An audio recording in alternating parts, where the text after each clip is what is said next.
Vous avez entendu qu'il y a une baisse de la natalité et donc une balance, un déséquilibre, une mauvaise balance entre la mortalité et la natalité en France. Il faut savoir que la baisse de la natalité, elle a été bien montrée, c'est progressif, c'est depuis quelques années et c'est même régulier depuis peut-être 10 ans. Il faut savoir qu'en 2025, on a été plutôt, on a un déficit en France en termes de démographie. Il y a eu 645 000 naissances, 651 000 décès, donc moins 6 000 personnes en 2025. Il faut savoir qu'on a, depuis 2024, il y a une baisse de natalité qui est de moins 2% et depuis 2015, depuis même 2010, on a une baisse de natalité de plus de 20-24%. Donc vous voyez, c'est énorme. Et l'indicateur de fécondité, c'est-à-dire le nombre d'enfants par femme, a même baissé. On est passé de en 2010, on était autour de 2 en indicateur un indice de fécondité et à 1,5. Donc les femmes font aussi moins d'enfants. Donc il y a une baisse de natalité parce qu'il y a moins de naissances et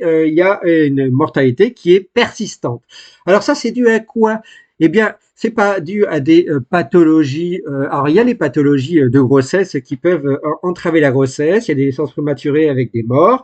Il y a de la mortalité. Il y a aussi des maladies comme l'endométriose ou de la fécondité. Ça touche les hommes ou les femmes qui affectent cette natalité. Mais c'est pas ça. C'est pas ça qui provoque la baisse de la natalité. C'est plutôt la vie au quotidien.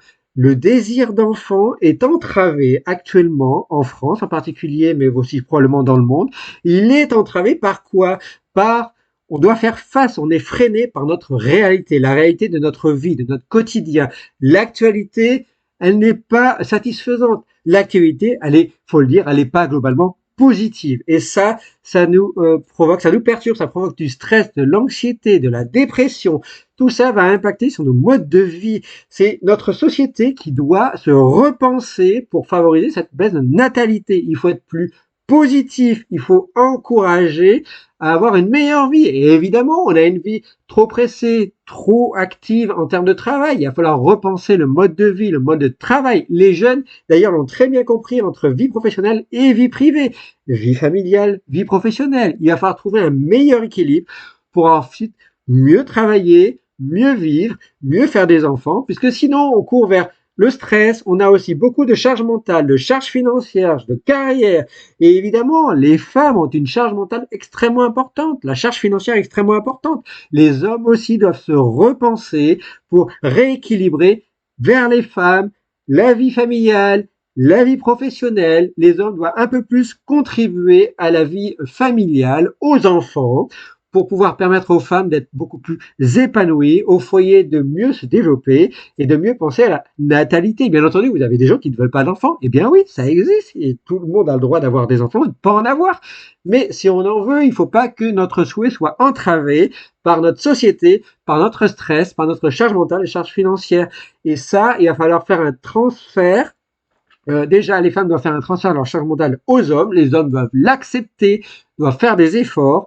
Et puis, la société doit faire des efforts. Voilà. Cette baisse de natalité, pour le moment, elle est bien avérée. Elle continue.